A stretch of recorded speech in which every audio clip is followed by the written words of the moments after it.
If you're like me, you've likely had moments where you're trying to communicate with your team and it's just not landing.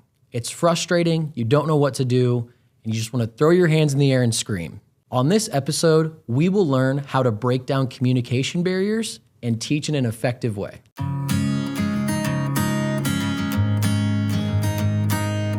And joining us today is CAEC Customer Service Representative Kimberly Sampson. And today she is going to teach us, you forgot it, didn't you? She is going to teach us how to break down barriers to communication and teach in an effective way. Communication can be a really, really deep struggle, especially when you're teaching someone something new. How do you manage that when you're teaching a new topic to somebody? I introduce the topic, engage them with speaking with them, and make sure they're aware that it's new to me as well because I'm with a new crew. So every time I train or communicate, I make it like it's new for me. So I want to make sure I understand it. And then I engage them in their reception of how they receive what I told them. And then try to find a scenario that would be appropriate to them based on where they came from or what they're familiar with doing. So more like tailoring it to each person. Yes. Not everyone's the same. Always individualized because I can't train the same because everyone receives it different. So I have to find more than one way to teach the same thing or communicate the same thing. One thing you mentioned there too that I kind of want to hone in on a little bit. You talked about making it new to you two. Is Yes. that more of like a humbling thing where it's like, it's not, oh, I'm a monolith and I'm teaching you. It's we're working at this together. Is that more where that comes from? It does because for one, just when someone is trying to communicate something new, it's already alien and they're in a self-defense mode. So by breaking myself down to let them know, I am just like you. And both of us are going to learn this together. You may give me an insight of a better way to explain it or a more creative way for the next person. So we're both learning. Absolutely. That's such a great way of looking at it for sure and handling it too. It's very tricky when you have a lot of different learning types and you're trying to tailor it where it's digestible information. Absolutely. How do you feel is the best way to make it a little bit digestible? Is it breaking down steps? Is it just in the way that you communicate since you tailor it per person? I believe it's the communication. I actively listen as much as I speak. I'll watch their reaction. So if I see a light bulb go up or an eyebrow go up, I'm going to back up and rephrase it to explain it and then ask them what it means to them to be able to break it down in a more way that they can communicate and understand.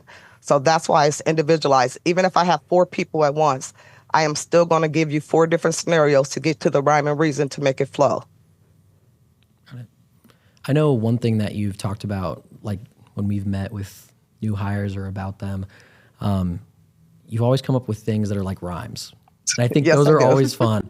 Could you give us some examples of some things that you've taught in the past? Because I feel like that's a different way. Usually it's, explain it differently, use visual.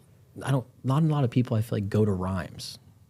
Well, one of my favorite ones that I use all the time, always advise them, if in doubt, check desk procedures out and then seek lead line out. And that way I'm not giving them an answer. I'm telling them 2 steps to take before they go, but they do have a final one. And then I always tell them, the hardest thing to do is to unlearn what you used to learn in order to fully embrace what you need to learn. So yes, I do that, and they do make marks on me about doing rhymes, but it's just like anything. A rhyme or a song will stay in your head longer than a phrase. Absolutely. I know I still think of like little idioms that are rhyming when I'm trying to remember certain little things or how to be, or even when you make it into those acronyms, but you make the sayings of them. I can never remember what that's called, but it's like, Roy G. Biv, but the colors of the rainbow, just something very simple that you can kind of be able to grasp and make it tangible. I think that's really, really a great way of kind of solidifying that into their memory there. When you are communicating, especially with working from home, do you find it a big struggle when you're trying to communicate via just Teams and messages and emails compared to when you're on a call with them or over the phone? And how do you kind of balance that? Actually, I do not find it a struggle because to me, it's the same thing. You can close your eyes while you're on Teams and talk. And if you hear yourself talking, then you're typing, so it's still verbal. And if you're sitting there, you're watching them verbally, you're able to let them see you, your expressions, your face, and always tell them to turn your frown upside down, and you can hear it in your voice. So yes, I do a lot of similes, a lot of acronyms, a lot of rhymes and reason, but I don't feel that there's any way it's the same as if you was writing a letter. You're going to think very hard and concentrate to make sure that person who can't see you or can't hear you can still understand and hear you in their voice while they read the letter. I think that's one of the things that's forgotten about most of the time, and I catch myself doing it, where I'll be writing a piece of communication or saying a certain thing, and after the fact I catch it and I'm like, wow, I came off kind of rude in that, or like that was just kind of condescending. So already having that going into it definitely helps, because when you're teaching someone, the environment needs to be fruitful. It needs to be accepting. It needs to be about growth. It's not about, I know this and you don't. Learn, figure it out. So making sure we have that perspective going into it. You've done a lot of helping in a lot of different positions. I know we've had conversations about past jobs, things of that nature.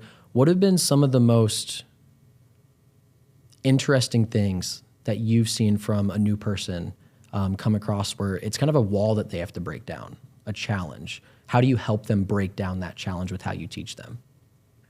The hardest thing that I have come across is someone who used to do something similar in the customer service field that they were allowed to do, but it's not something that we can do because it's based on the privacy information that we actually have.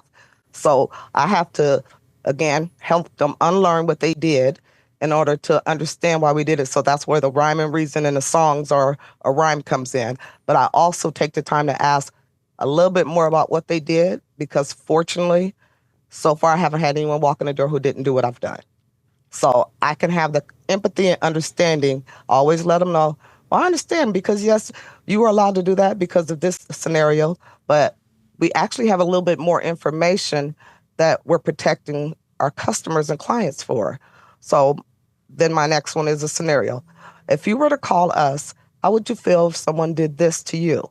Treat them the same way you would want to be treated, and then let me explain it so that rhyme and reason what we're trying to get to at the end, so you'll understand better what we're doing in the beginning and the middle. Golden rule, right? Very much so. Very much so. It's all about balancing. And man, when you have to unlearn something, it can be such a struggle, especially when you're trying to navigate new systems and new rules set in place and new procedures as well. And I know it can get a little tricky. Even the most seasoned people tend to kind of slip up and kind of need a little bit of a refresher. So is there any particular method that you use when someone needs a refresher, and how they can maintain that knowledge moving forward? Absolutely. So if I'm getting anyone who needs a refresher, first I need to empathize with them and make them understand this is not just you.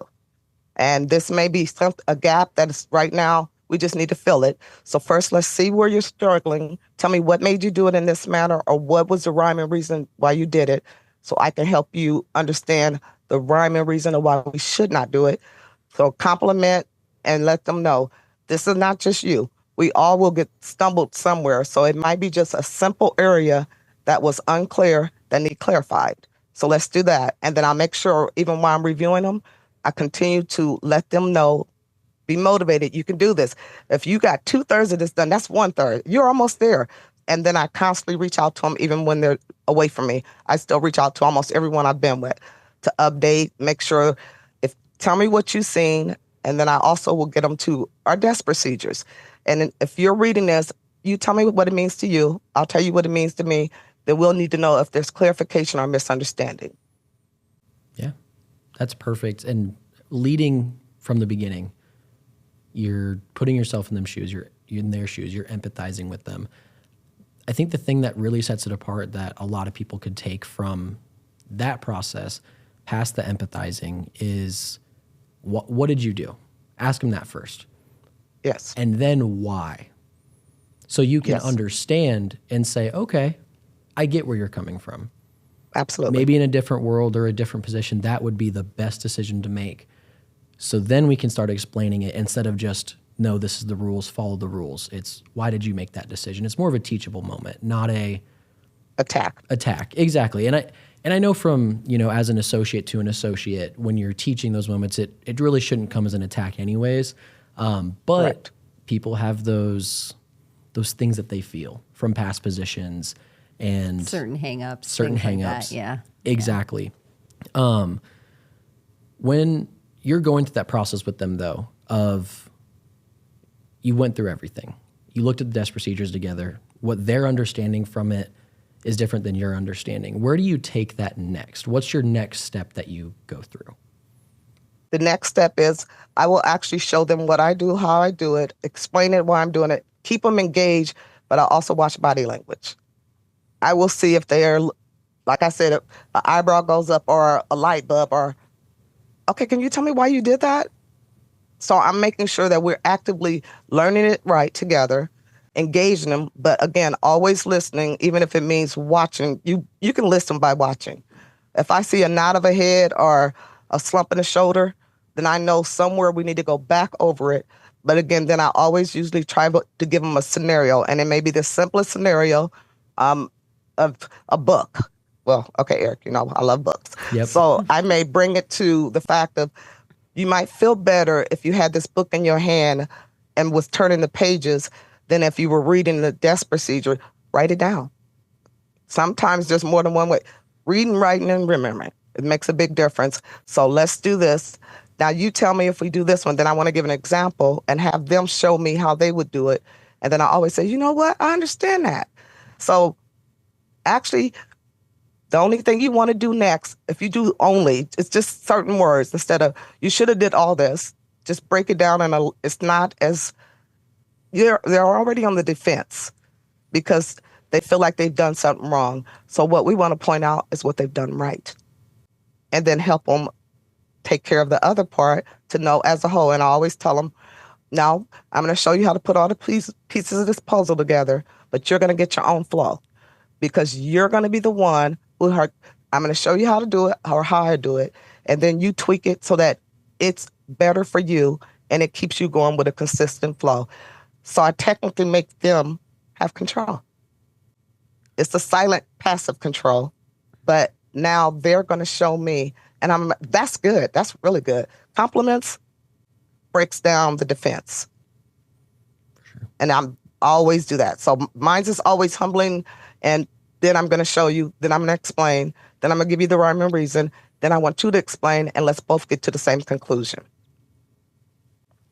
I love that. I love that so much. I'm just like grinning like a fool over here. Just like, that is just so wonderful to hear, because I think it's important when you have that communication and it's full of intent and compassion and understanding, but also going in the direction where it needs to go and making sure it's effective as well. And I think that what you've explained really helps lay down a beautiful groundwork of keeping up just very open and flowing conversation and communication with each other. I think that's really important to have.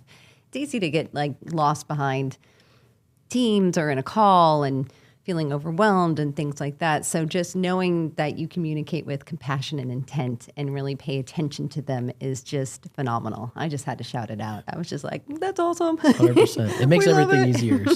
So much easier.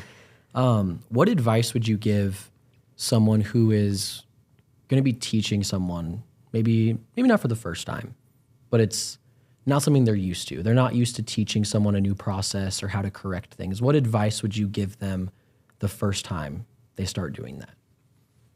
Think of it as people you're getting ready to teach. It's new. Everyone is new. This is new to you. So you're going to learn how to show them and teach them.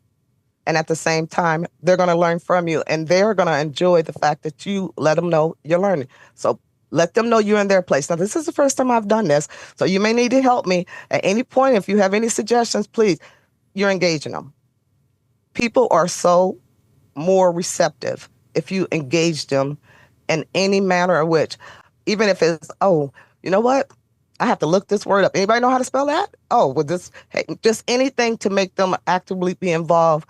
Then it's no longer, I'm teaching you, it's we're learning. 100%. On the flip side of that too, what advice would you give someone who maybe their manager said, hey, you need some help in this area. Let me set up this meeting or this training session. and they're defensive about it. What advice would you give that person that is receiving the training that's defensive to maybe help in that process so it's not all on the person that's training them? Well, actually, what I normally do is praise the fact that our company will take the time and the extra step to embrace where you're needing assistance, find someone and provide that to you. And the fact that if you win, I win, we win. This is a team effort. So I understand this may not be what you want to do, but how about this? You show me, I'll show you, and we'll figure it out together. I'm the same person who can be right there struggling with something. We have too many ways that this company lets us reach out. Too many steps that we address. We're always actively learning a new way to communicate better. We're always actively listening. And then we take an extra step and we get someone who's actively doing it on a regular basis by taking them away from it being a lead or a manager or a supervisor. Titles scare. But you say, I have someone who does the same job you do who is willing to allow you to sit with them because they want to sit with you. They may learn something. And I also do this. No matter who I work with, I always remind them, you know what? From what you showed me what you did, that was good. Now I'm doing it. So I got something from you. You taught me something too. Never let anybody leave without thinking they gave me something too.